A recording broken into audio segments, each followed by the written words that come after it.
다 함께 찬양하시겠습니다.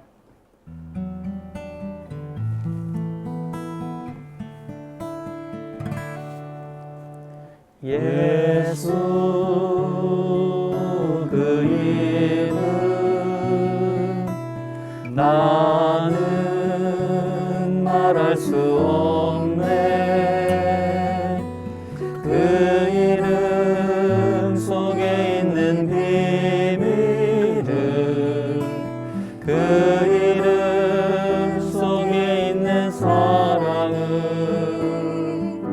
그 사랑을 말할 수 없어서 그 풍부함 표현 못해서 비밀이 되었네. 그 이름 비밀이 되었네. 그 사람들 그 이름 건축자에 버린 돌처럼 버렸지만 내 마음에 새겨진 이름은 아름다운 보석. 내게 있는 귀한 비밀이라 내 마음에 숨겨진 기쁨. 예수 그 이름 나는 말할 수 없네. 그 이름의 비밀은 그 이름의 사랑은 그 이름의 비밀은 그 이름의 사랑은.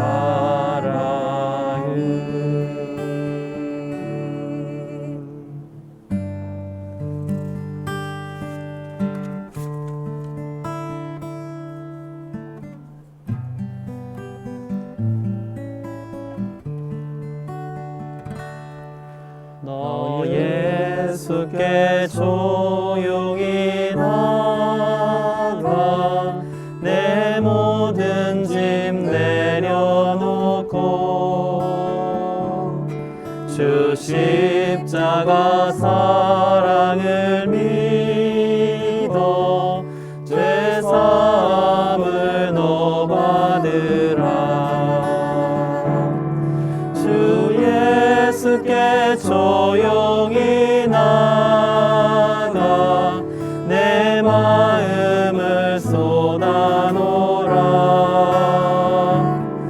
늘은 미리 보시는 주님 그 은혜를 베푸시니 너 주님과 사귀어 살면 새 생명이 넘치리라.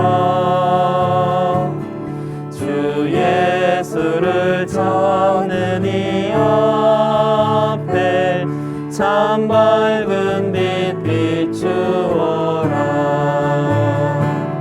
주 예수께 조용히 나가 내 마음을 쏟아놓으라.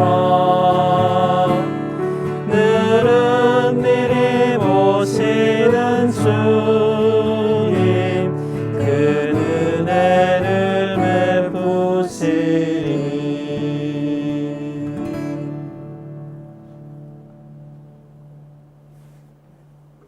수요사경회를 찾아주신 시청자 여러분 그리고 벙커원 교우 여러분 반갑습니다. 안녕하세요. 이경입니다. 안녕하세요.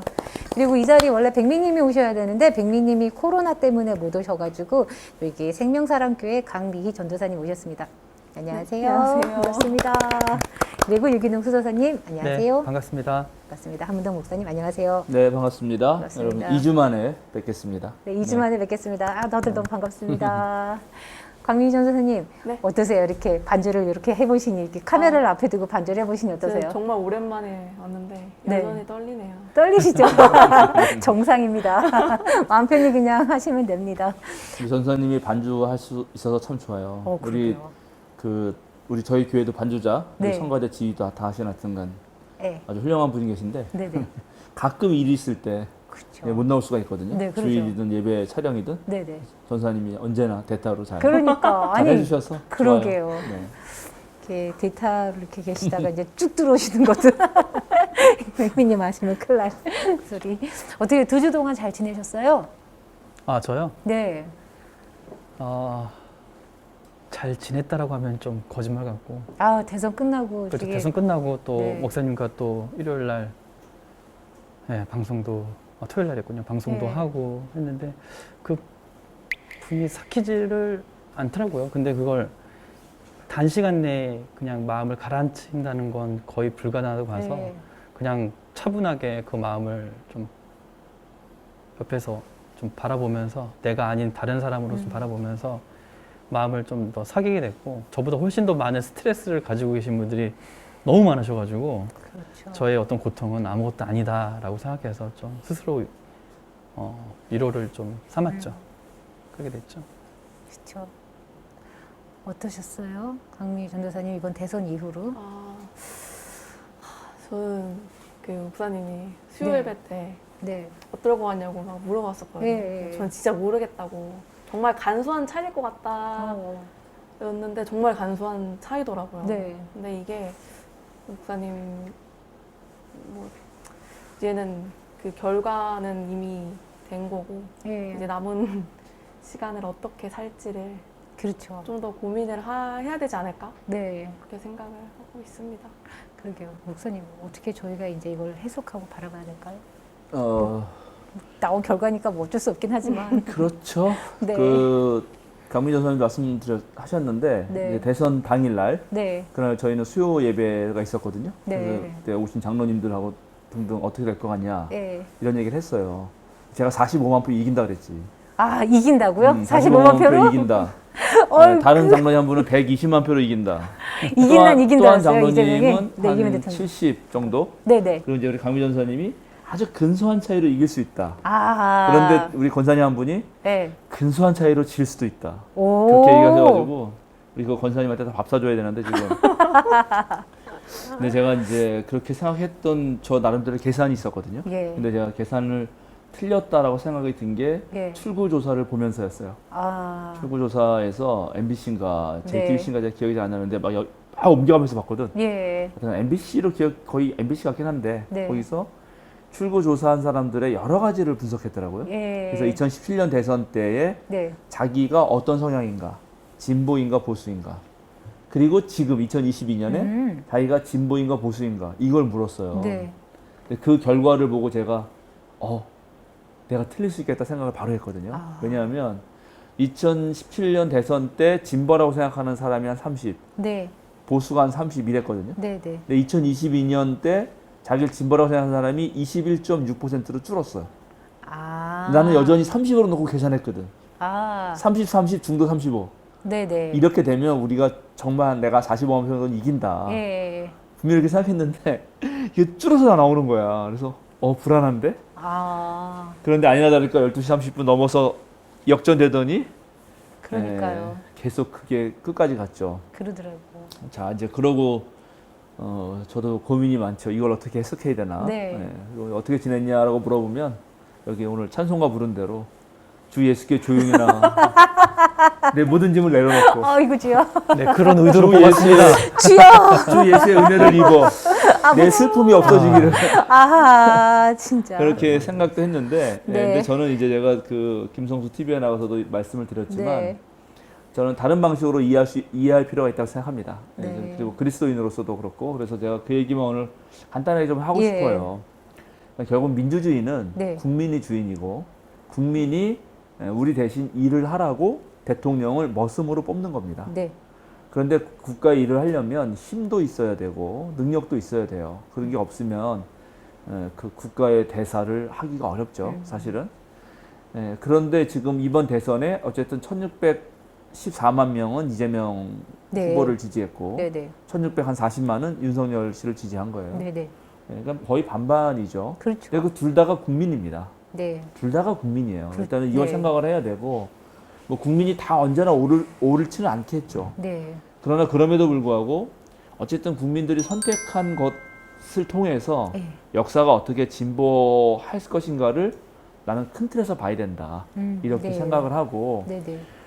이승만 정부부터 지금까지 정부를 보면 우리 국민은 처음에는 그 어쨌든 일본의 식민 지배를 당한 이후에 또 서구 문명이 밀려 들어왔잖아요. 네. 그러니까 미국 문명의 등을 등한 힘을 입은 예. 등을 업은 그런 이승만을 뽑아줬단 말이에요. 네네네. 그렇죠. 그러면 좀 잘 되지 않을까 우리나라가 앞으로? 네. 그런데 그 정부는 독재로 4.19로 끝났어요. 예. 그죠? 예. 네. 그 부통령은 자살을 했잖아요. 이기붕 씨는. 그러니까 그런 걸로 끝났으니까 아 이게 외세에 맡길 건 아니다. 라고 생각했던 거죠. 그리고 그때는 경찰이 힘이 셌거든요. 네. 일제 순사 시대를 이어서 네네. 경찰 힘이 셌는데 경찰도 그것으로 통해서 이제 힘이 약해지는 거죠. 예. 그 다음에 신센 게 어디예요? 군인이라고. 그렇죠. 그러니까 박정희를 시켜봤단 말이야. 군인을. 네. 근데 군인이 오래 갔죠. 힘이 세니까. 오래 갔죠. 박정희, 전두환, 노태우까지 간 거 아니에요. 네네. 그래서 나 때 학교 다닐 때 내가 그 중고등학교 시절인데 우리 막 육사 가려면 수학 능력 그 시험 되게 점수 높아야 되고 맞아요. 막 인기가 많았어요. 인기 그때는. 많았었어요. 네. 막 군인 되려고 그랬어요. 내 친구 한 놈도 예. 육사에 있지만은. 네.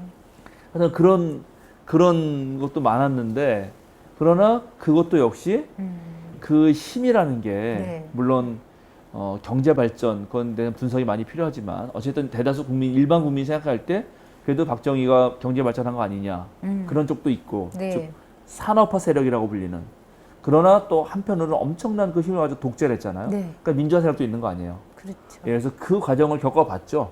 네. 그 겪어보고 한 3번 정도 시켜먹고 아 이제 안 된다. 이게 더 이상 군인을 시켜서 우리나라가 선진화되는 방식은 끝났다. 네. 라는 걸 알게 되고 그 다음에 택한 게 누굽니까?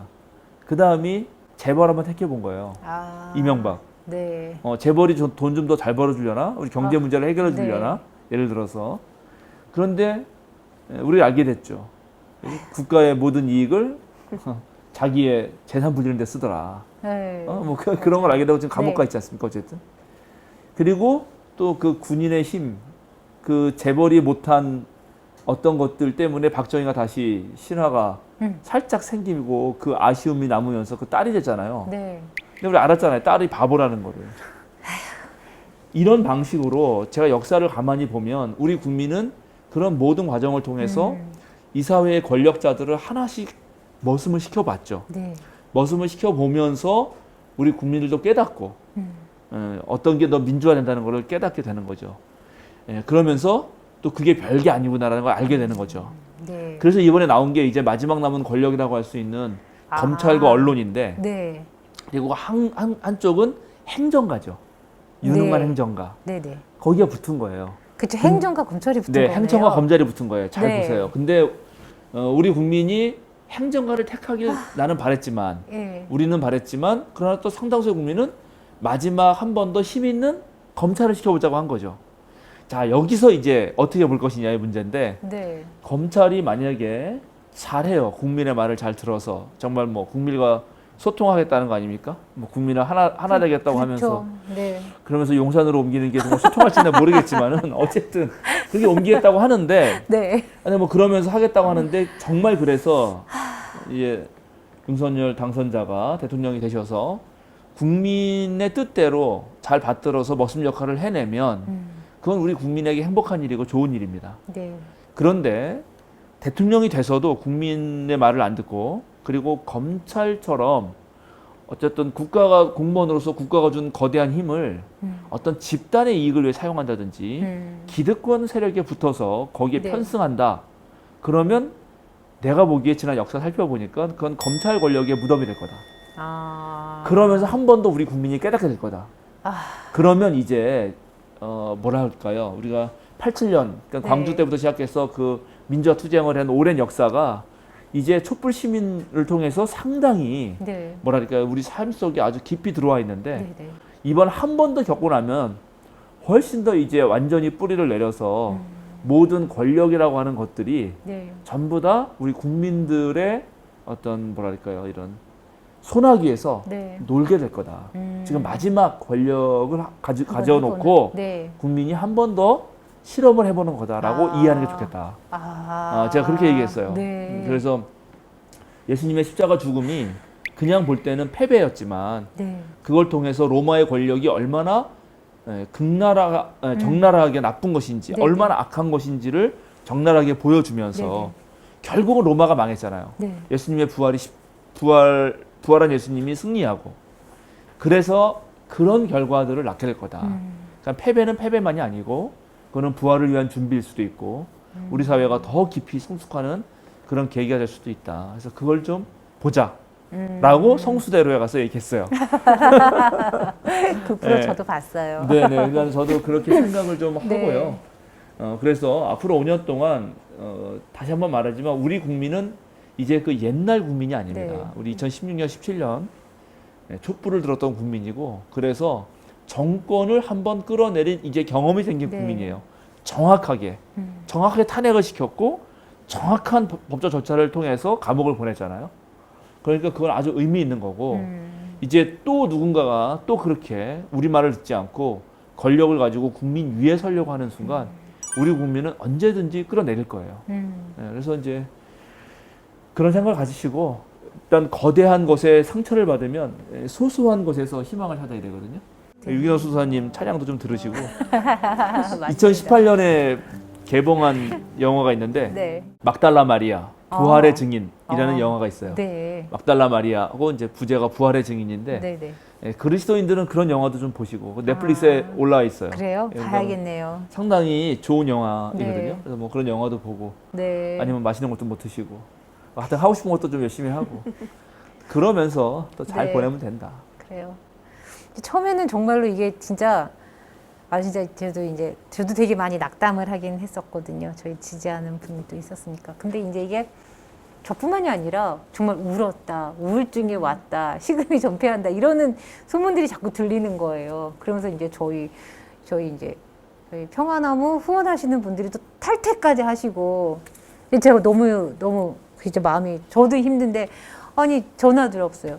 목사님 왜 후원자들은 탈퇴를 하는 걸까요? 라는 너무 궁금해가지고 저 같은 경우는 졌으니까 더 해보자 할 줄 알았는데 그랬더니 목사님 말씀하시더라고요. 희망이 없어서요. 더 이상 소망이 없을 것 같아서 포기하는 거죠. 이렇게 말씀을 하시는데 공감이 되더라고요. 그래서 지금 마음이 이렇구나. 그래서 좀 시간이 지나니까 다시 또 후원해 주시는 분들도 계셨거든요. 그러면서 보면서 느꼈던 게 이런 정권에 갈 때 교체 아니면 대통령 이런 부분들을 통해서 이렇게까지 낙담할 정말 정치에 밀접하게 신경을 쓰고 있다는 거잖아요. 이런 정도의 국민성을 가지고 있다면 정치에 이렇게 내 것처럼 보고 있다면 이것 때문에 정말 내 마음이 상할 정도의 국민들이 있다면 괜찮겠구나. 그런 마음이 또 오히려 들더라고요. 저는. 그 제가 네. 전에 목회하던 교회 교인들이 그날 수요일 날 저녁에 이제 모여서 같이 대선 걸 봤나 봐요. 어느 집에 모여서. 맨 처음에 이겼잖아. 엄청 그러니까 신이 신났죠. 나가지고 이제 네. 뭐 약간 파티 비슷하게 벌였나 보지? 그래서 근데 12시쯤 이제 11시쯤인가 뭐 헤어진 거야. 하여튼간 그 이겼다 방역 수치하고 이러고요? 이제 네. 헤어졌는데 이제 다 집에 가고 한 명 남은 사람이 텔레비 보다가 12시 만에 문자를 다 보냈나 보지?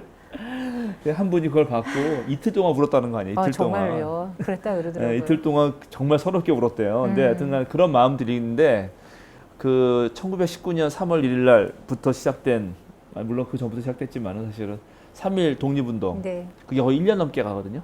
1년 넘게 전국까지 해서 계속 벌어집니다. 네. 그런데 결국은 실패로 돌아갔죠. 독립을 할 줄 알았으나 독립이 된 건 아니었으니까. 네.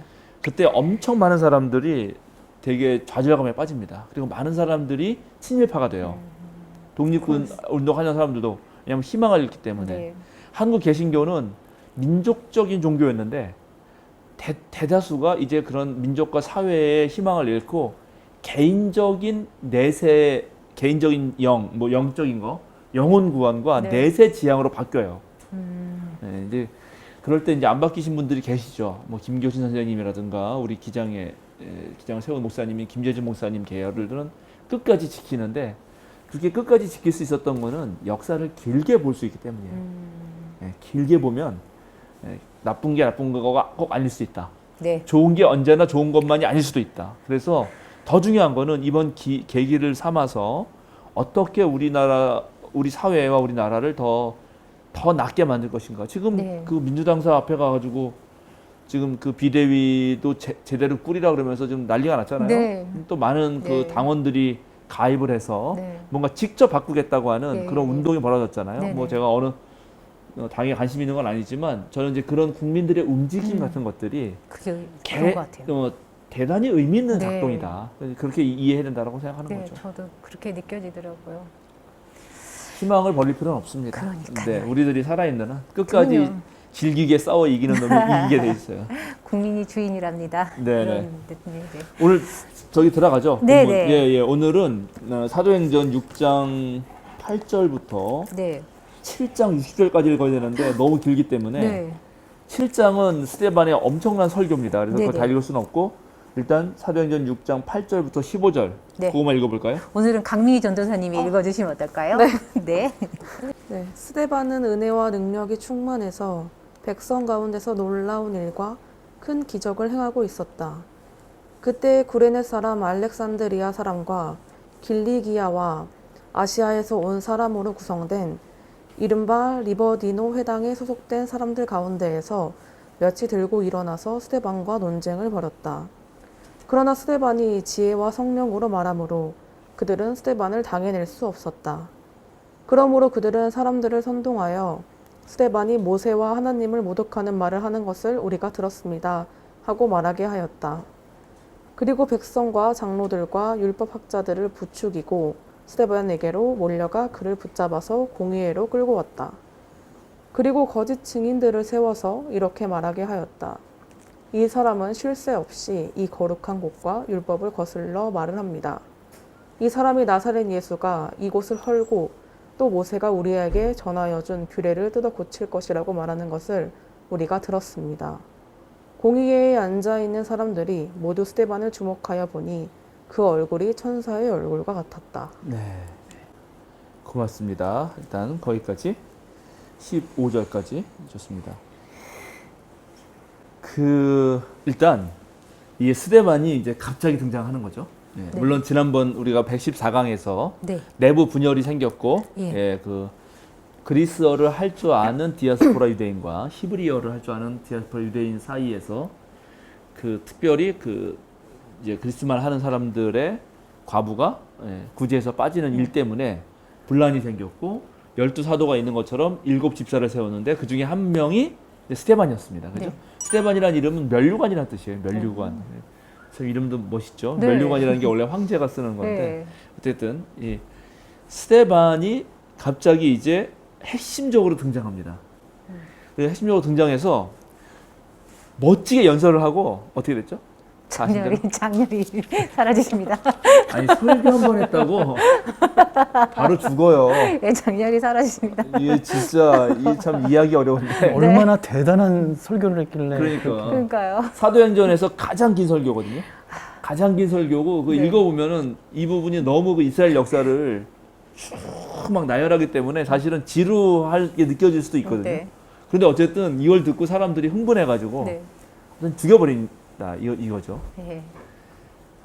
등장하자마자 돌아가시는 그런 그러니까요. 안타까운 일인데 네. 그런데 이게 사도행전에서는 무척 중요합니다. 왜냐하면 자 사도행전을 우리가 전체를 놓고 잘라보자 한번 문단 나누기 같은 거 네네. 하잖아요. 잘라보자 하면 딱 세 부분 나눌 수 있거든. 네.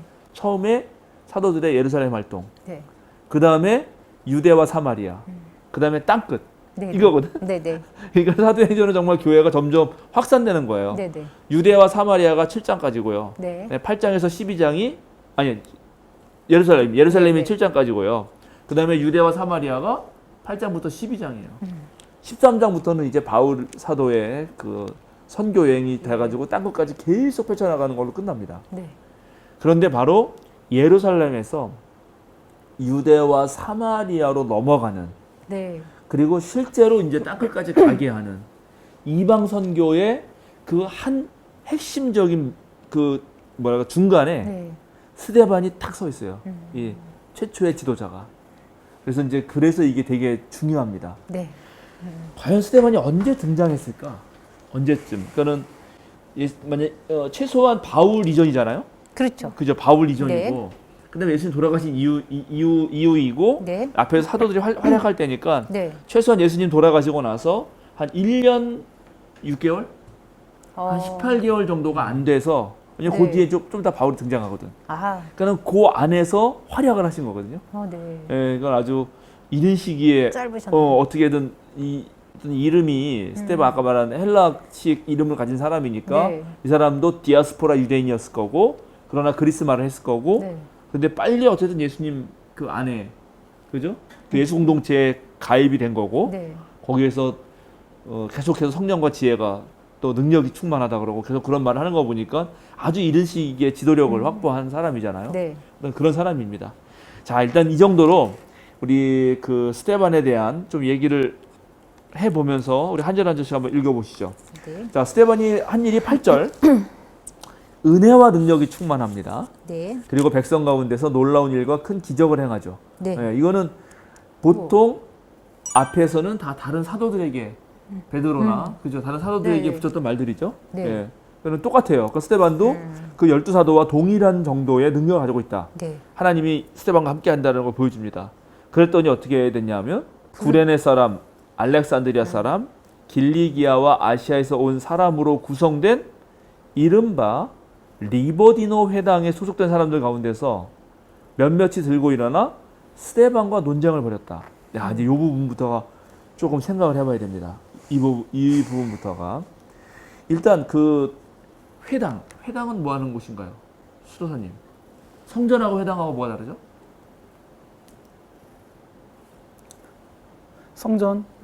성전은 제사장들이 음.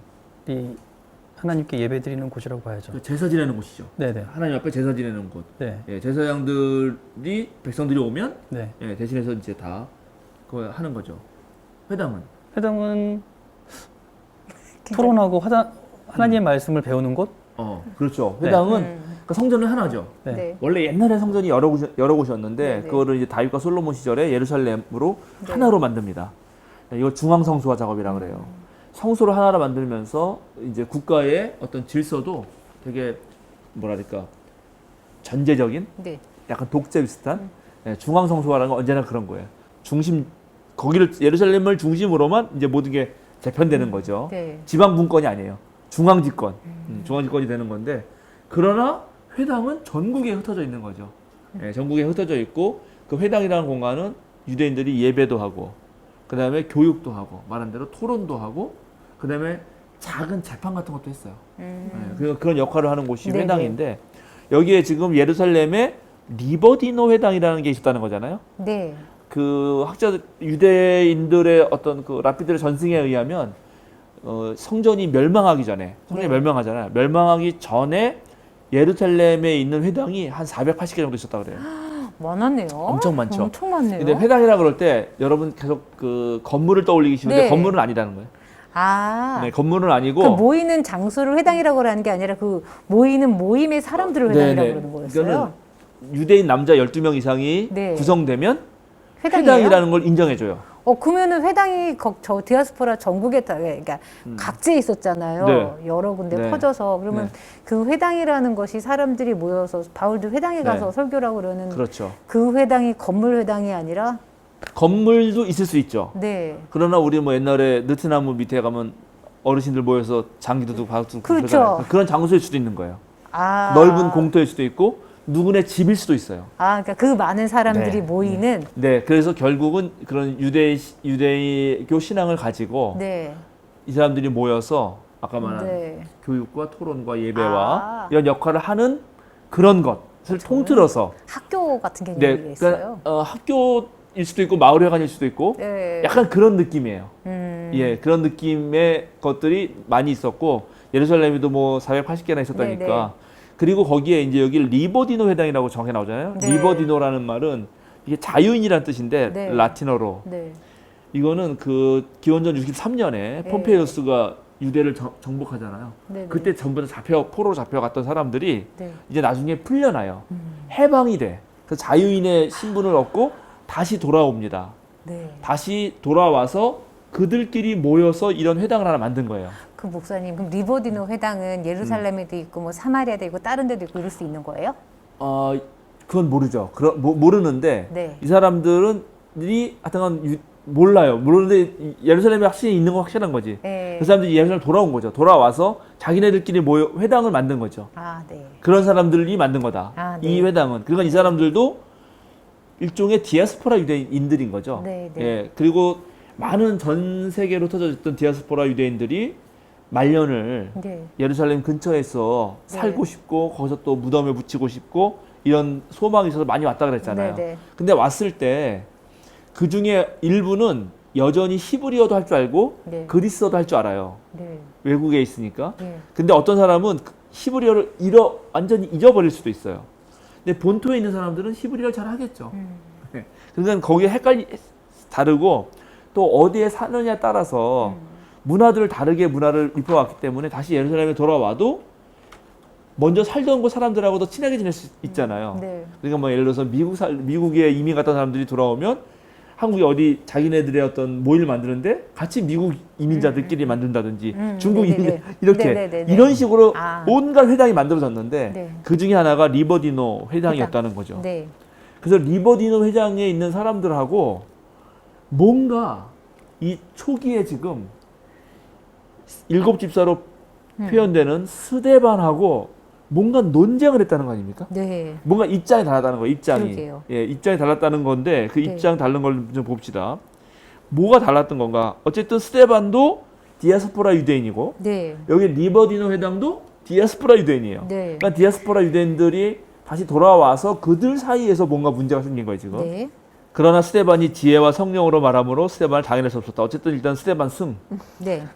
스데반슨. 스데반 승. 그죠? 네. 지혜와 성령은 되게 중요하다고 제가 말씀드렸죠. 성령은 하나님의 영, 초월적인 영이고 네. 그건 바람 같은 것이라서 네, 네. 예측 불가인데 예, 그것을 좀 뭐랄까 이렇게 조절해주고 어느 정도 합리적으로 네, 또는 네. 예수님의 진리, 네, 네. 진리로 이렇게 다듬어주는 게 지혜. 네. 그 두 개가 잘 이렇게 엮여져야 된다. 네. 예, 그렇다는 것입니다. 그죠?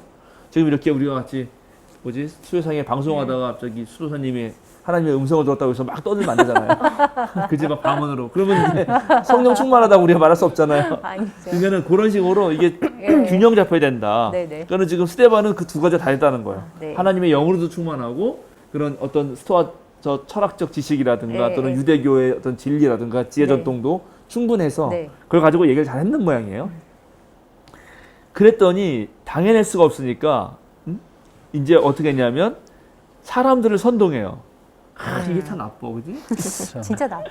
꼭 이런 식으로 한단 말이죠. 이게 뭐 우리가 가진 습성이죠. 인간들이 가진 습성. 그러니까. 뭐라 그랬냐면 스데반에게 어떤 혐의를 씌우냐면 모세와 하나님을 모독하는 말을 우리가 들었다. 네. 그러니까 신성 모독으로 드는 거고 모세를 모독했다는 건 율법을 거는 거죠. 가짜 뉴스 배포. 이제 거짓 뉴스를 배포하고 있는 거예요. 네. 맞아요. 그래놓고 또 더 나아가서 백성과 장로들과 율법학자들을 부추겨서 스데반을 몰려가 그를 붙잡아서 공회로 끌고 온 다음에 말한 대로 거짓 증인을 내세워요. 그리고 이렇게 말합니다. 거짓 증인들이 이 사람은 쉴 새 없이 이 거룩한 곳과 율법을 거슬러 말합니다. 네. 이 거룩한 곳은 어디겠어요? 지금 공회로 끌고 갔으니 공회 아닌가요? 모르겠네. 거룩한 곳. 성전. 그렇죠. 이런 성전이죠. 자, 네. 찾아볼까요? 시편 24편 3절. 네. 누가 주의 산에 오를 수 있으며 누가 그 거룩한 곳에 들어설 수 있느냐. 네, 이거 더 읽어보세요 한번. 죄 없는 손과 깨끗한 마음을 가진 사람, 헛된 것에 뜻을 두지 않고 거짓 맹세를 하지 않는 사람이다. 뭐 이런 식으로 쫙 나와요. 네. 누가 이 산에 오르며 주님의 산에 오르며 거룩한 곳에 갈 수 있느냐 네. 하면서 이러이러한 사람이 갈 수 있다. 네, 그래서 네. 이게 예배 부름할 때 많이 읽는 그 시편인데 네. 그때 이게 바로 성전 순례 네. 할 때 부르는 노래거든요. 네, 네. 그러니까 거룩한 곳은 성전을 뜻하는 거죠. 그러니까 성전에 대해서 뭔가 그리고 율법에 대해서 뭔가 거슬러 말했다. 네. 이렇게 말한 겁니다. 네네. 성전과 율법을 함께 말하는 이유는 저도 우리 교회가 지금 출애굽기 가지고 수요 기도회를 꽤 오래 했는데요. 거기 보면 모세가 한 일 중에 또 엄청난 일이 성막 짓는 일이에요. 성막 짓는 일. 네. 너무 길어. 길어도 너무 길어. 읽기 너무 힘들어. 자세해. 네, 거기 읽을 때쯤 되면 진짜 이제 성경을 졸려요. 읽기가 싫어질 맞아요. 정도가 되는. 힘들어요. 근데 그 정도로 많아요. 네. 그러니까 율법을 거슬르는 거나 네. 성전을 거슬르는 게 같은 맥락에서 얘기될 수도 있어요. 네. 그러면서 더 또 말하는 게 이 사람이 그렇게 하는 게 누구 때문이냐? 나사렛 예수가 이곳을 헐고 또 모세가 우리에게 전하여 준 규례를 뜯어 고칠 것이라고 말하는 것을 우리가 들었습니다. 라고 얘기하는 거죠. 예수님을 근거로 지금 스데반을 고소하고 있습니다. 네. 그죠? 자, 그럼 이게 근거가 맞나? 이건 맞죠. 그렇죠. 마가복음 14장 57절, 58절 찾아보세요. 더러는 일어나서 그에게 불리하게 거짓으로 증언하여 말하기를 우리가 이 사람이 말하는 것을 들었는데 내가 사람의 손으로 지은 이 성전을 허물고 손으로 짓지 않은 다른 성전을 사흘 만에 세우겠다 하였습니다. 그렇죠? 네, 네, 사흘 그러니까 만에 지금 또 짓겠다. 예수님도 그대로. 네, 네. 그리고 실제로 이제 요한복음서에 보면은 네. 그게 성전에 대해서 하는 게 앞으로 온단 말이에요. 그래서 네. 예수님이 여기서 이제 막 노끈을 요한복음에 노끈을 예, 만들어가지고 막 채찍으로 채찍하시고. 네네. 후려치니까 야 이거 너 뭐 하는 거냐 막 했더니 이거 허물어라. 내가 3일 만에 짓겠다. 그런 말 예수님이 거기서 직접 하잖아요. 네. 그러니까 이런 것들이 뭐 지금 스데반을 또 예수님과 엮어서 그리고 그건 진짜로 그렇게 되는 거죠. 네. 그러니까 예수님이 성전에 대한 그 부정적인 네. 게 분명히 있었고 네. 그것을 지금 스데반이 뭔가 했다는 거잖아요. 네. 그리고 그것이 성전과 율법과 모세와 하나님을 거스르는 거고 모욕하는 거다라고 이 사람들이 지금 딱 고소하는 겁니다. 네. 이 사람들은 흥분해가지고 자기네들이 진 이유로 사람들 선동하고 막 그래서 했는데 스데반 어땠어요? 천사 얼굴처럼. 이렇게 된다니까? 너무 졌다고 힘들지 말고 아무리 모든 공격을 와도 우리는 천사의 얼굴 같아야 된다. 네, 흥분한 사람들에 비해서는 많이 다르잖아요. 그러네요. 네, 스데반은 네. 대단하죠. 네. 근데 이제 이렇게 놓고 공식적으로 이제 산헤드린에서 네. 이 재판이 열리는 겁니다. 이 네. 고소가 들어갔으니까. 네. 그래서 이제 대제사장이 바로 7장 넘어가면 묻습니다. 스데반에게. 네. 이것이 사실이요. 아까 네. 말한 그 혐의점. 네. 네. 혐의점에 대해서 너가 정말 모세와 하나님을 모독했느냐. 네. 네가 성전과 네. 율법을 거슬러 말했느냐. 네. 나사렛 예수가 그렇게 했다고 하는 그거를 너 똑같이 했느냐라고 딱 질문을 하는 거죠. 근데 그런 거 한 거 아니에요? 자, 그래서 네. 했는지 안 했는지를 설교를 하는 거예요. 설교로 답을 해주는 네, 거예요. 스데반이 연설을 하는 거죠. 네. 자기 변호 연설이죠. 네. 내가 그랬나 안 그랬나를 무려 아까 말한 대로 60절에 걸쳐서. 60절에 걸쳐서 네. 예, 1절 빼면 59절에 걸쳐서 네. 엄청나게 길게 얘기합니다. 네. 이스라엘의 그 선조부터 들먹거리면서 아. 쫙 얘기를 해요. 네. 그래서 이제 그걸 살펴봐야 되는데 네. 여기서 이제 이걸 다 읽으면 여러분 아실 테니까 여러분은 여기서 잠깐 정지를 하신 다음에 여러분은 읽으세요. 분명히 읽어야 되는데 읽고 들어야 됩니다. 우리 시간이 없어서 안 읽겠지만 우리 보시는 시청자분들은 여기서 딱 멈추시고 7장 1절부터 60절을 먼저 읽으시면 좋겠습니다. 읽으시고 자 이제 읽었다고 치고 지금 혐의를 받은 거 네. 혐의를 받았잖아요. 근데 거기에 일부는 맞고 일부는 틀려요. 1부는 맞고 1부는 틀려요? 스데반이 일부는 맞는 것처럼 얘기를 하고 네. 일부는 아니라는 것처럼 연설을 해요. 네. 첫 번째가 뭐는 맞냐면 성전에 대해서 비판한 거. 네. 그거는 맞다. 강력하게 말을 해요. 어. 맞는 거예요. 네네. 그리고 또 율법을 거슬렀다. 또는 모세를 네. 모독을 줬다. 이건 아니다. 라고 얘기합니다. 아, 네. 거기를 다 읽어보신 분들은 제 말을 캐치하셨어야 돼요, 여러분. 그래서 제가 다시 한번 여러분과 함께 네. 이제 설명을 해드리겠습니다. 근데 이제 이게 왜 중요하냐면, 자, 들어가기 전에 또 한번 얘기해보죠. 예수님이 많은 일을 하셨잖아요. 네. 강희 전사님한테 예수님이 무슨 일을 하셨죠? 지금 교수님이요? 그냥 병 뭐 고친 자를 병을 고쳤고 네. 또 가르치셨죠. 가르치고 또 성전 성전도 뒤집어 엎었고 맞아요. 얘기 안 한 거 있나요? 수도사님 저에게 백강을 들으신 분으로서 지금 세 가지 얘기했어. 병자 고쳤고 그다음에 가르쳤고 뒤집어 엎었다고 얘기했거든. 네. 빠진 거 있어요? 예수님이 제자들을 가르치셨죠. 했잖아. 네. 그리고 마지막에 돌아가셨죠. 거의 다 하신 이게 것 같아요. 탁탁 나와야 되는데 네. 아니, 빠진 게 있어요. 빠진 게 그런가요?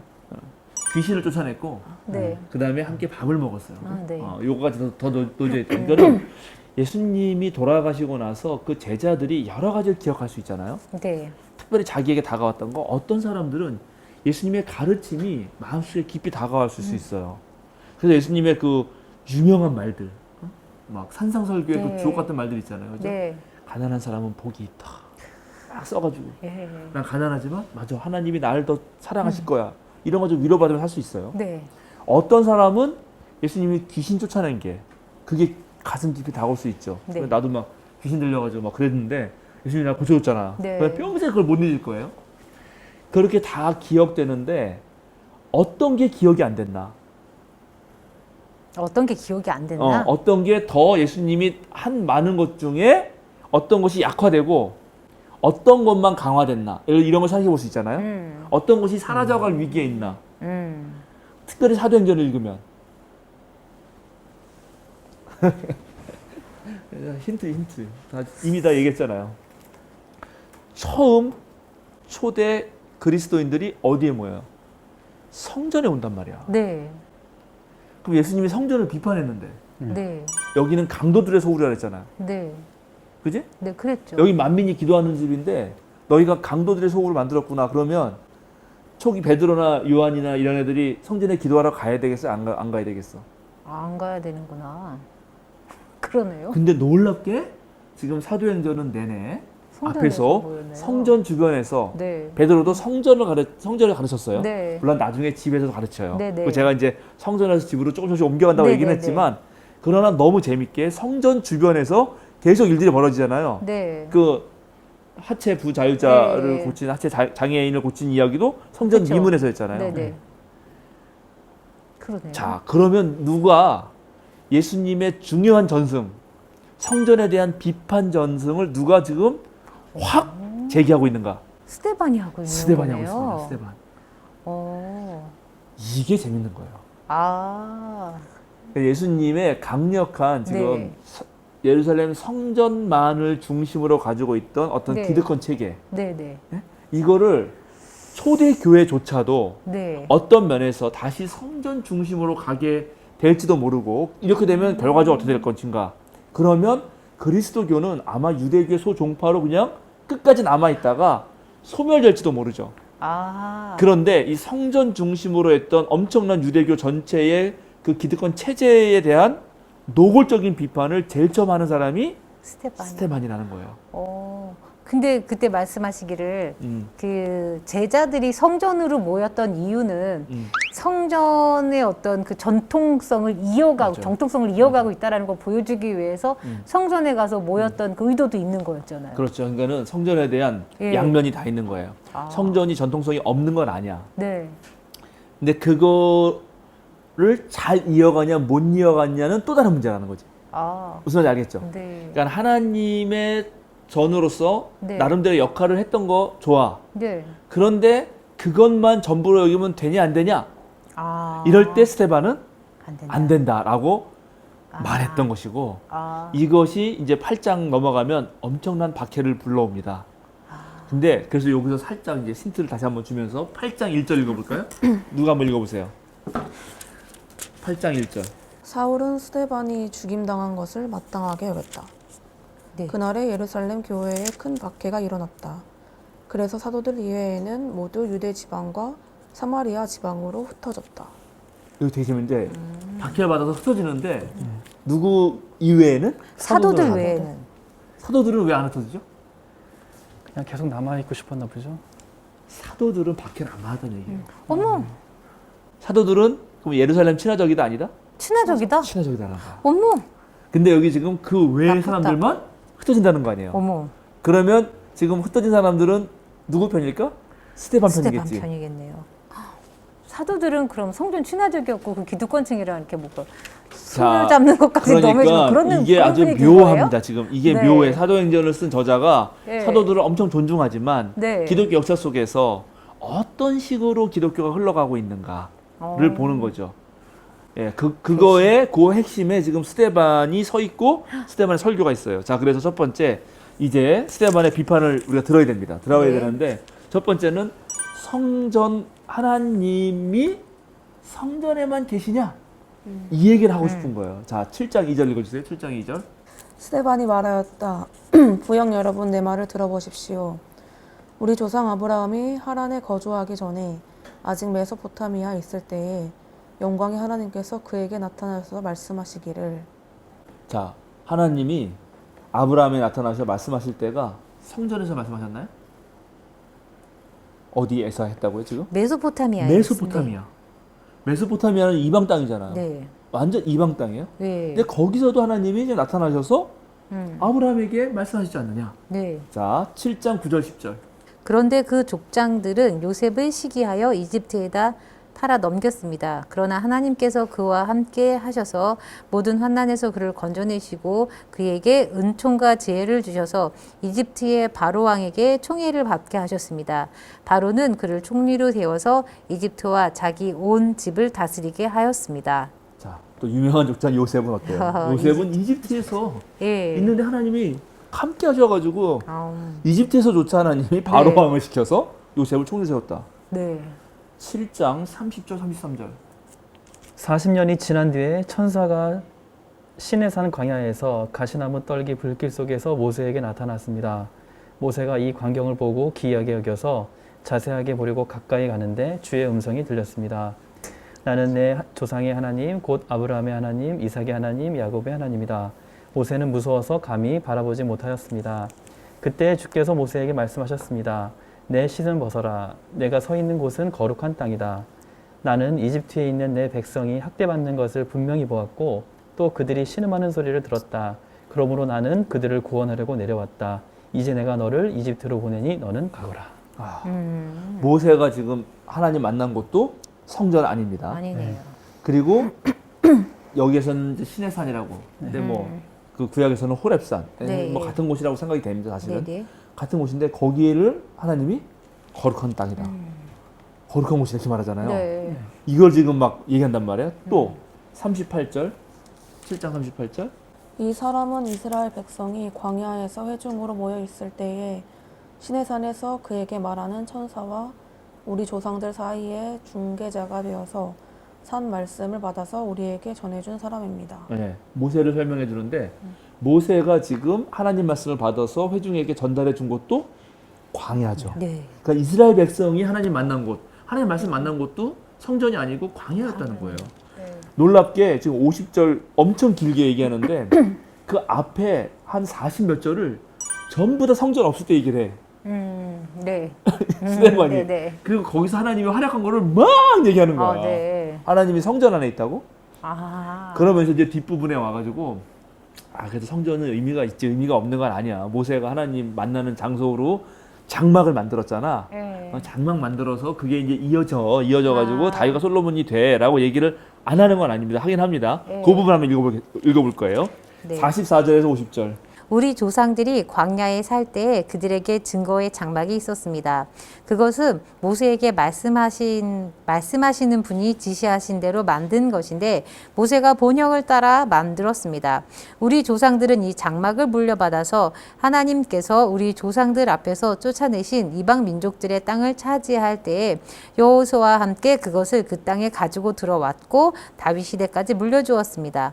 다윗은 하나님의 은총을 입은 사람이므로 야곱의 집안을 위하여 하나님의 거처를 마련하게 해달라고 간구하였습니다. 그러나 야곱의 집안을 위하여 집을 지은 사람은 솔로몬이었습니다. 그런데 지극히 높으신 분께서 사람의 손으로 지은 건물 안에 거하지 않으십니다. 그것은 예언자가 말하기를 주님께서 말씀하신다. 하늘은 나의 보좌요 땅은 나의 발판이다. 너희가 나를 위하여 어떤 집을 지어 주겠으며 내가 쉴만한 곳이 어디냐. 이 모든 것이 다 내 손으로 지은 것이 아니냐 한 것과 같습니다. 네, 되게 재밌죠? 아니 앞에서 그러네요. 하나님 다른 데서 다 활약한 얘기 한참 하다가 드디어 네. 성전 얘기를 그래요. 주님의 장막 졌고 그게 다윗 때까지 네. 이어지다가 다윗이 성전 짓겠다고 하고 드디어 솔로몬 때 졌는데 그리고 하는 말이 그 유명한 이사야서 네. 61장 1절 2절을 인용해 와가지고 음, 내가 그런데 살 것 같니? 그러네요. 그 얘기를 하는 거예요. 그러네요.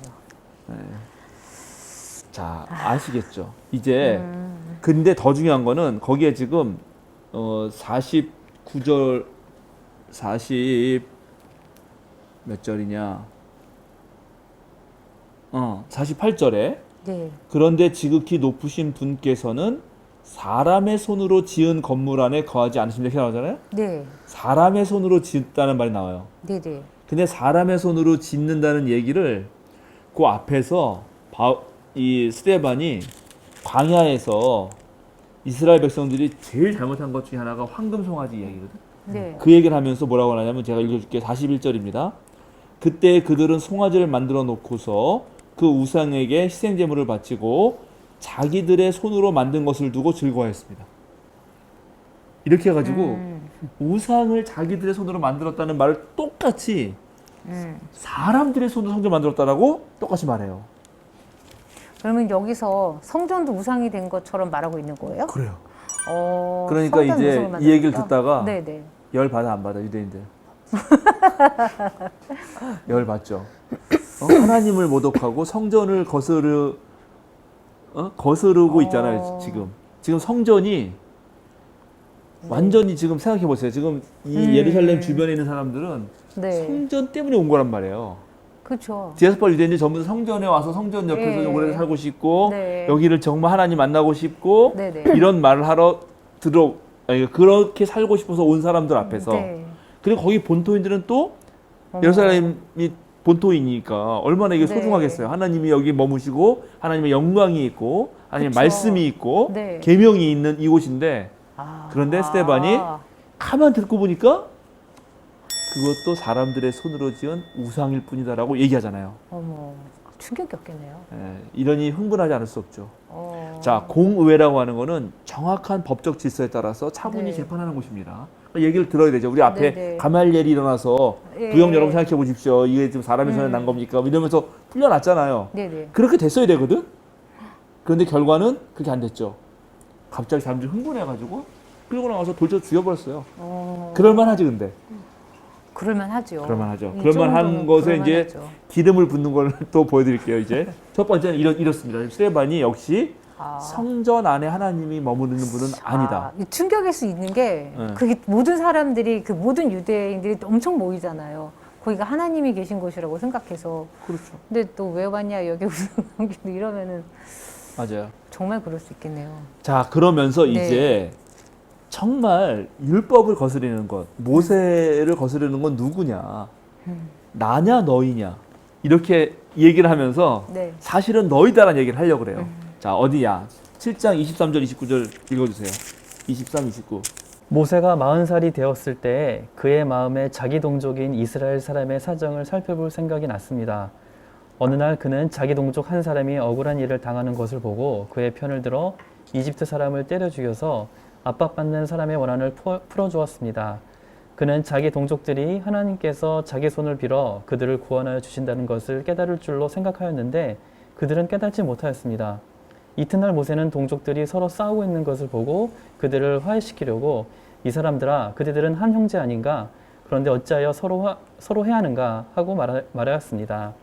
그런데 동료에게 해를 입히던 사람이 모세를 떠밀고서 말하기를 누가 너를 우리와 지도자와 재판관으로 세웠느냐? 어제는 이집트 사람을 죽이더니 오늘은 또 나를 그렇게 죽이려는 거냐 하였습니다. 이 말을 듣고서 모세는 도망하여 미디안 땅에서 나그네가 되었습니다. 거기에서 그는 두 아들을 낳았습니다. 지금 모세가 쫓겨난 이유가 자기 동족들 때문이죠. 네. 자, 첫 번째 이렇게 말합니다. 네. 그리고 제가 35절 읽을게요. 이 모세로 말하면 이스라엘 백성이 누가 너를 우리의 지도자와 재판관으로 세웠느냐 하고 배척한 사람인데 하나님께서는 바로 이 모세를 가시떨기 가시나무 떨기 속에 나타난 천사의 능한 손길로 붙여 지도자와 해방자로 세워서 그들에게 보내셨습니다. 여기서도 또 배척한 건 이스라엘 백성이 배척했죠. 네. 그죠? 39절부터 또 보겠습니다. 그러나 우리 조상들은 그의 말을 들으려고 하지 않았고 그를 제쳐놓고서 이집트로 돌아가고 싶어 하였습니다. 그래서 그들은 아론에게 말하였습니다. 우리를 인도할 신들을 우리에게 만들어 주십시오. 이집트 땅에서 우리를 이끌어내온 그 모세가 어떻게 되었는지 우리는 도무지 모르겠습니다. 그때 그들은 송아지를 만들어 놓고서 그 우상에게 희생제물을 바치고 자기들의 손으로 만든 것을 두고 즐거워하였습니다. 그래서 하나님께서는 그들에게서 얼굴을 돌리시고 그들을 내버려 두셔서 하늘의 별들을 섬기게 하셨습니다.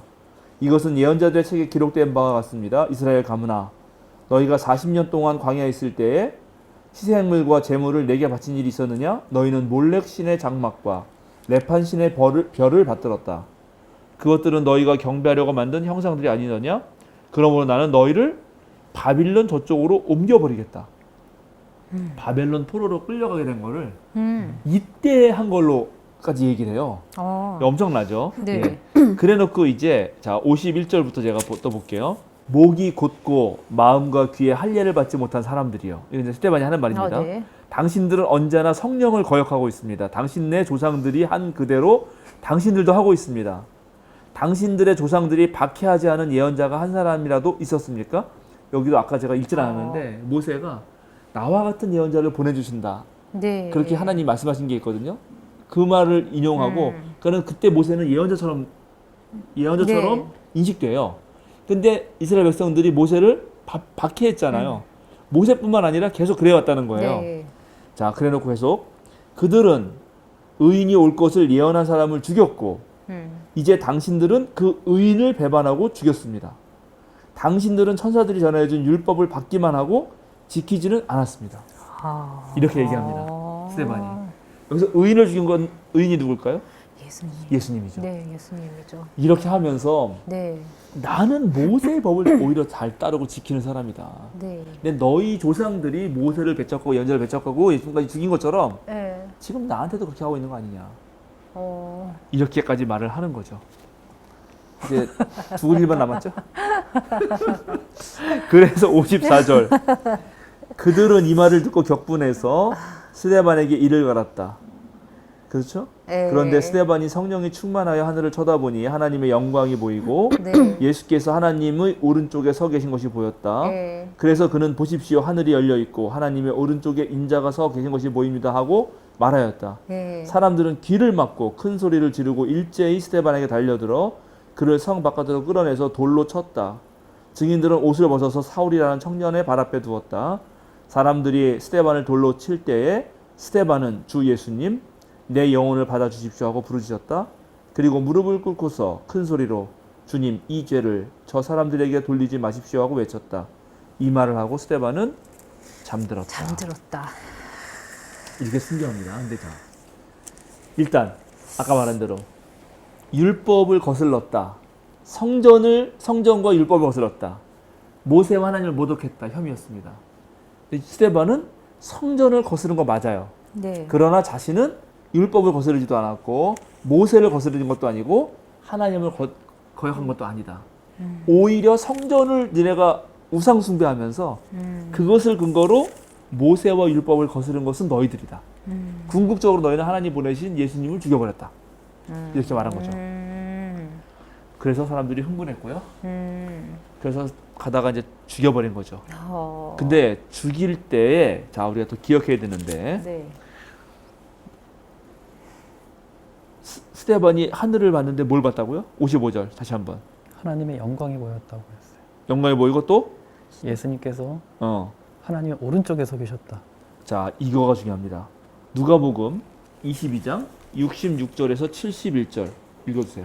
날이 밝으니 백성의 장로회 곧 대제사장들과 율법학자들이 모여서 예수를 그들의 공의회로 끌고 가서 이렇게 말하였다. 그대가 그리스도인이면 그렇다고 우리에게 말해주시오. 예수께서 그들에게 말씀하셨다. 내가 그렇다고 여러분에게 말하더라도 여러분은 믿지 않을 것이요. 내가 물어보아도 여러분은 대답하지 않을 것이요.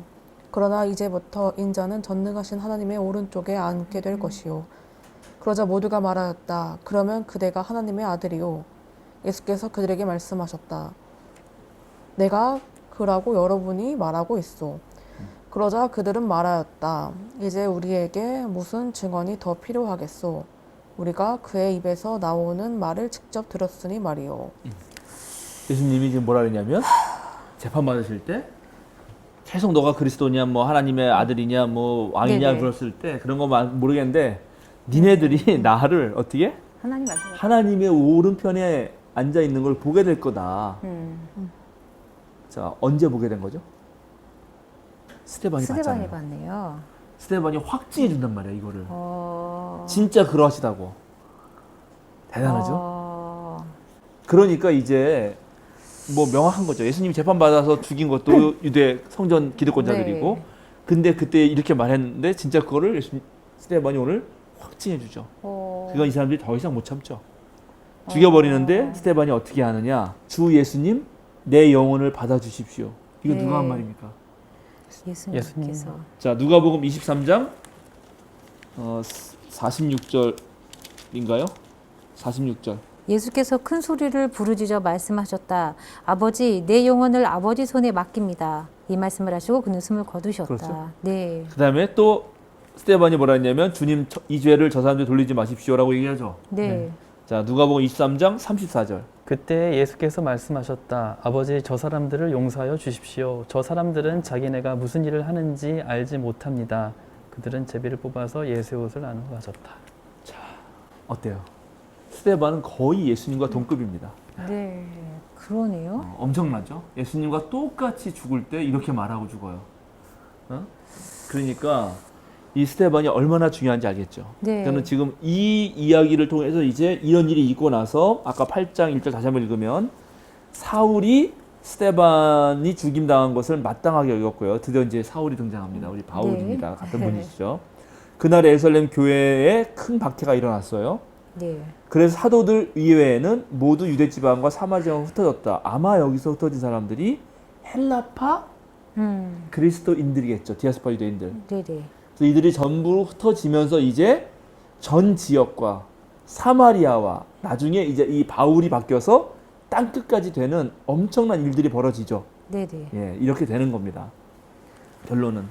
자, 그럼 오늘 이 본문을 통해서 우리가 좀 고민해봐야 되고 21세기에 성찰해야 되는 것은 오늘날도 우리가 성전을 우상 숭배하는 건 아닌가?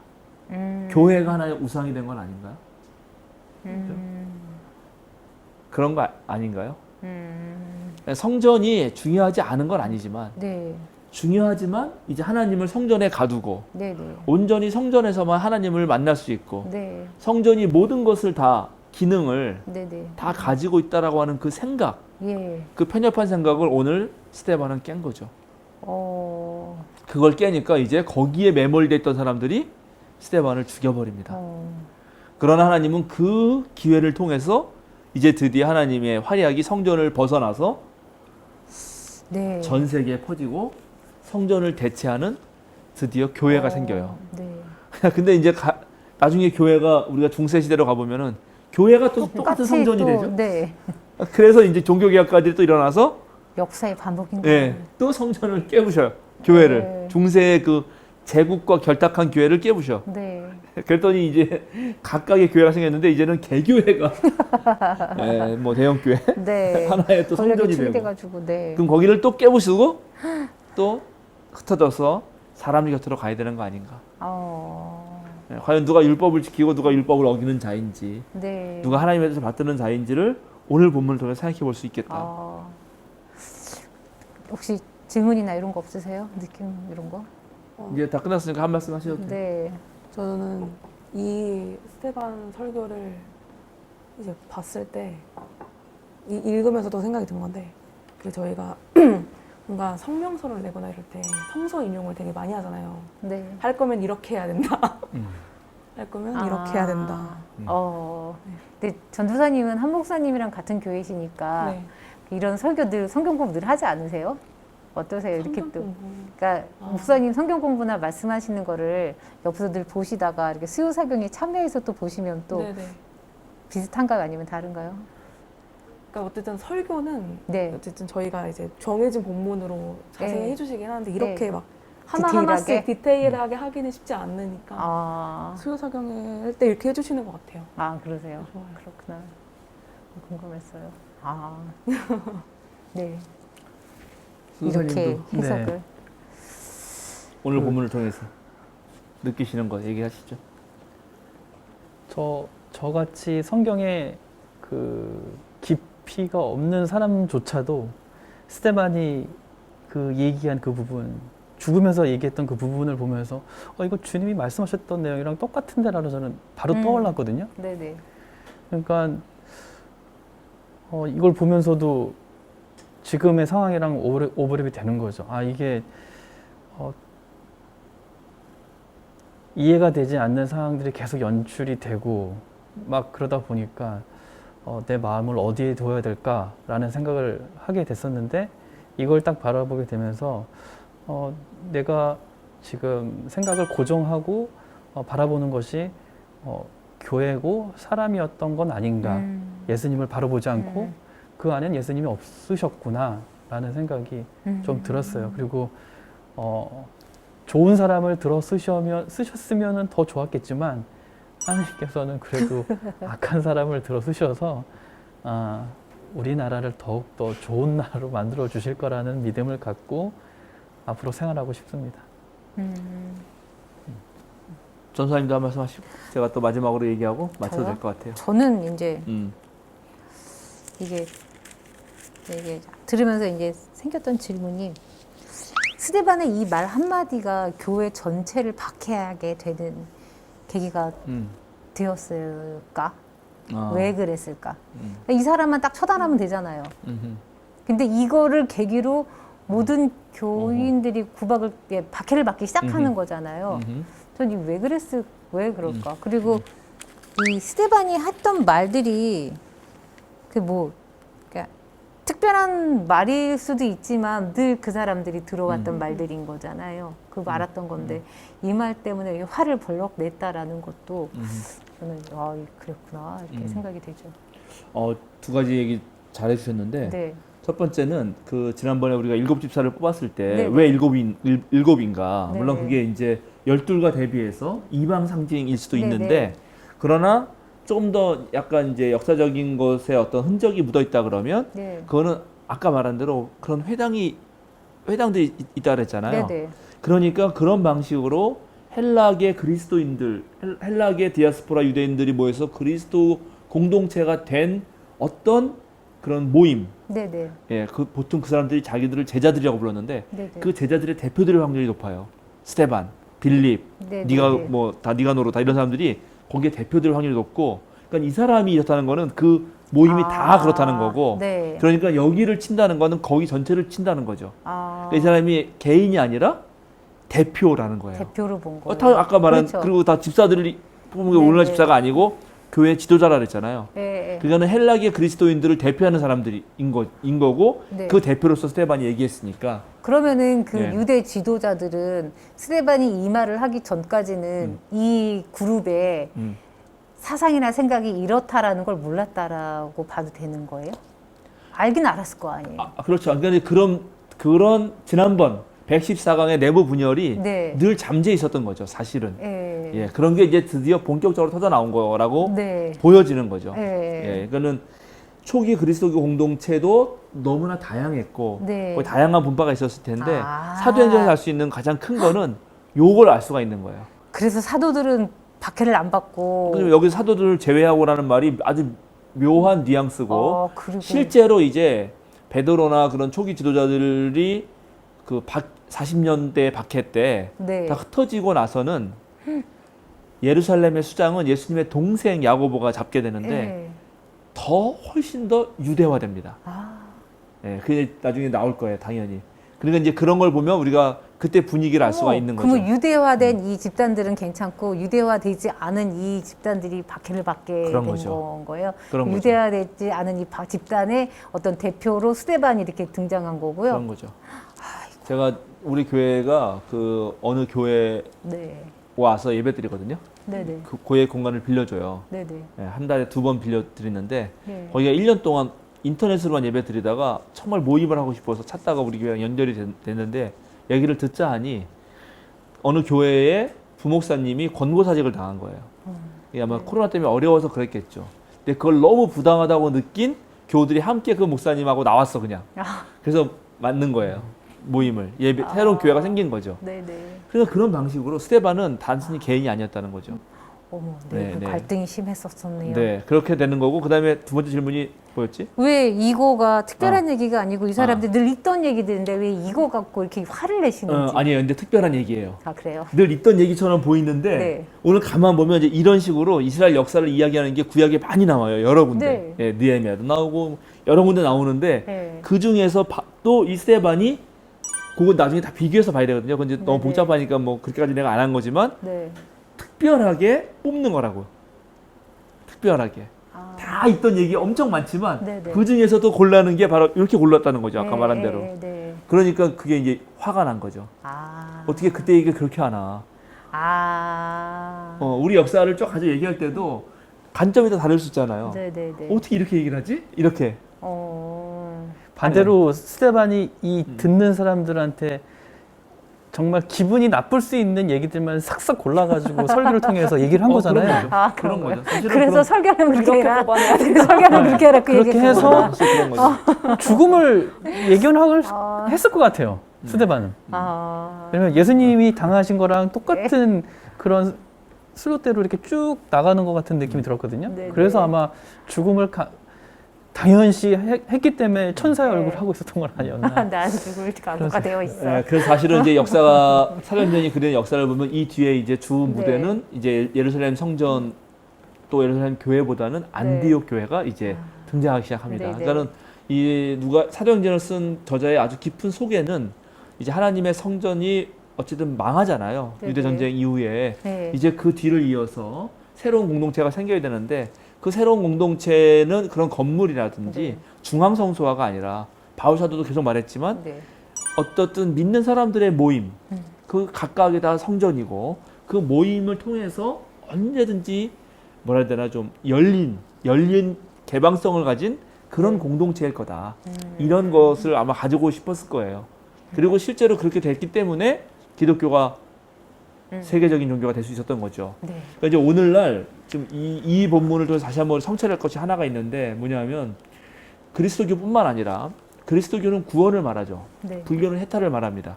이거를 비기독교적 용어, 비종교적 용어로 말하면 모든 종교는 인류에게 자유와 생명과 사랑을 준다고 담보해 왔어요. 그렇게 주면서 인간이 가지고 있는 그 고난과 고통과 어려움을 구원해 주겠다. 기독교 용어로 하면. 그러니까 네. 그들에게 너에게 자유를 주고 생명을 주고 사랑을 주겠다라고 말해 왔는데 지난 종교 역사를 가만히 살펴보면 반대야. 생명을 주기보다는 억압을 하고 네. 죄인이라고 해서 주눅들게 만들고 네. 그죠? 네. 예. 그런 역사가 있단 말이죠. 예. 그러니까는 우리가 어쩔 수 없이 우리도 마찬가지로 벙커교회도 마찬가지고 생명사랑교회도 마찬가지죠. 교회라는 조직을 운영하려면 제도도 필요하고 그다음에 어떤 체계도 필요하고 질서도 네. 필요하고 건물도 필요하죠. 네. 예배 공간이 필요하니까. 그러나 그게 어느 순간 바로 이렇게 언제든 본질과 벗어나서 정말 하나님이 머무시는 만민이 와서 편하게 기도할 수 있는 공간이 아니라 강도들의 소굴이 되고 하나님을 거기다 가둬두려고 그러고 이것을 벗어나는 인간들은 전부 다 죽여버리려고 하는 이런 혐오를 부추기는 그런 공간이 될 수 있다. 네. 그래서 실제로 우리가 이단이라고 하는 데를 네. 보면 엄청나게 폐쇄적이고 네. 네. 자기네만 하나님이 있고 다른 데는 하나님이 전혀 역사하지 않고 네. 이런 식으로 가르치잖아요. 그러니까 그게 계속 반복된다. 그래서 혹시 여러분 이걸 보시는 시청자들 네. 중에 여러분 다니는 교회가 분위기가 다른 데서는 완전 귀 막고 내 얘기만 들어야 되고 여기에서만 하나님이 활약하고 있고 딴 데 하나님이 없다 이렇게 가르치는 교회라면 그 대단히 위험한 교회다. 네. 얼른 나오셔야 됩니다. 얼른 나오셔야 됩니다. 어떤 면에서는. 그러게요. 네, 그랬던 것이 얼마나 강했는지를 네. 아주 초기 교회부터 보여준다라고 볼 수 있습니다. 그러네요. 네. 저는 오늘 사도들한테 실망했습니다. 그런 줄 몰랐습니다. 네, 그러니까는 네. 우리가 잊지 말아야 될 거는 처음에 예수님을 따라다니는 사람들, 아니 예수님도 마찬가지지. 네. 예수님도 그렇고 예수님을 따라다니는 사람들은 철저하게 유대인들이라는 거예요. 그러게요. 일단은. 예, 그러네요. 그런데 그게 역사 속에서 이제 어떻게 변화하고 있는지가 너무 그러잖아요. 재밌어요. 그 사람들 때문에 예수님이 십자가에 못 박혀 돌아가셨는데도 여전히 이게 전 실망했습니다. 언제나 개혁에는 네. 보수도 있고 반동도 있는 거라서 네. 예, 쉽지는 않지만 네. 예, 그래서 오늘 하여튼간 이 제목을 네. 개혁가 스데반, 개혁과 스테반이요. 개혁가, 개혁가 스테반. 종교개혁가라고 말하는 쓰긴 그래서 그냥 네, 개혁가 스테반이라고 네. 하면 어떨까 생각이 들기도 하고요. 알겠습니다. 또 하나 말씀드리는 거는 이제 많은 그 사람들이 예루살렘 성전을 근거로 해서 거기 와서 함께 살고 말년을 보내고 뭔가 그게 소원이었잖아요. 그건 아마 나이 든 분들이었을 거예요. 그런데 약간 젊은 디아스포라 유대인은 성전이 뭐 그렇게 중요한가? 이런 생각을 했을 수도 있어요. 아하. 그래서 이건 일종의 세대 갈등일 수도 있어요. 그러니까 아마 스데반은 상당히 젊은 개혁가일 수도 그럴 있어요. 수 있겠네요. 그럼 젊은 개혁가라고 해야겠네? 젊은 개혁가 개혁가 스데반이라고 스테반. 네, 제목을. 네. 예, 그래서 오늘날도 마찬가지죠. 네. 언제나 교회가 뭔가 이렇게 침체되고 썩어갈 때 그 교회 청년들, 네. 어린이 청소년들의 이야기를 들어보면 교회가 나아갈 길이 보이기도 한다. 그런 의미로도 이거 이해할 수도 있습니다. 네. 네. 알겠습니다. 감사합니다. 예, 기도하고 마칠까요? 네. 수고하셨습니다. 기도하겠습니다. 주님 감사합니다. 오늘 스데반의 긴 연설을 통해서 다시 한번 오늘날 모든 종교 제도와 조직이 좀 하나님의 그런 자유로운 성령의 바람을 오히려 가로막는 것은 아닌지 성찰하게 해봅니다. 누가 우상을 숭배하는 것인지, 누가 실제로 하나님을 모욕하는 것인지 다시 한번 생각해 보게 됩니다. 하나님을 찬양한다고 하면서도 정말 우리의 그런 편협한 생각에 갇히고 고정관념에 매몰되어 있지 않게 하시고 한국교회가 다시 한번 어디서든지 활약하시는 주님의 새로운 영으로 거듭날 수 있는 그런 계기가 되게 하여 주시옵소서. 대통령 선거를 마치고 이제 새로운 정부가 들어서는 모든 과정을 보면서 어떤 사람들은 환호하고 어떤 사람들은 실망할지 모르지만 그런 모든 과정을 통해서 우리 주님께서 우리 사회를 더 나은 사회로 좀 더 성숙한 사회로 이끌어 주실 줄로 저희 믿습니다. 다만 우리가 있는 자리에서 할 수 있는 것들을 잘 해내게 하여 주시옵소서. 감사드리며 예수님의 이름으로 기도드립니다. 아멘. 아멘.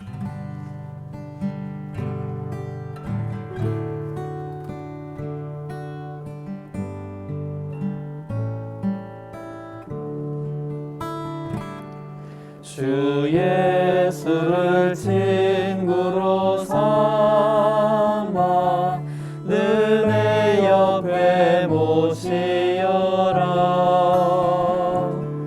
그 영원한 생명새 물에 내 마른 목 죽이어라.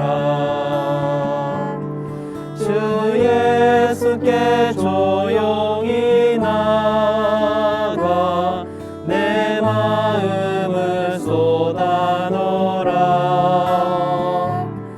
늘 은밀히 보시는 주님 그 은혜를 베푸시니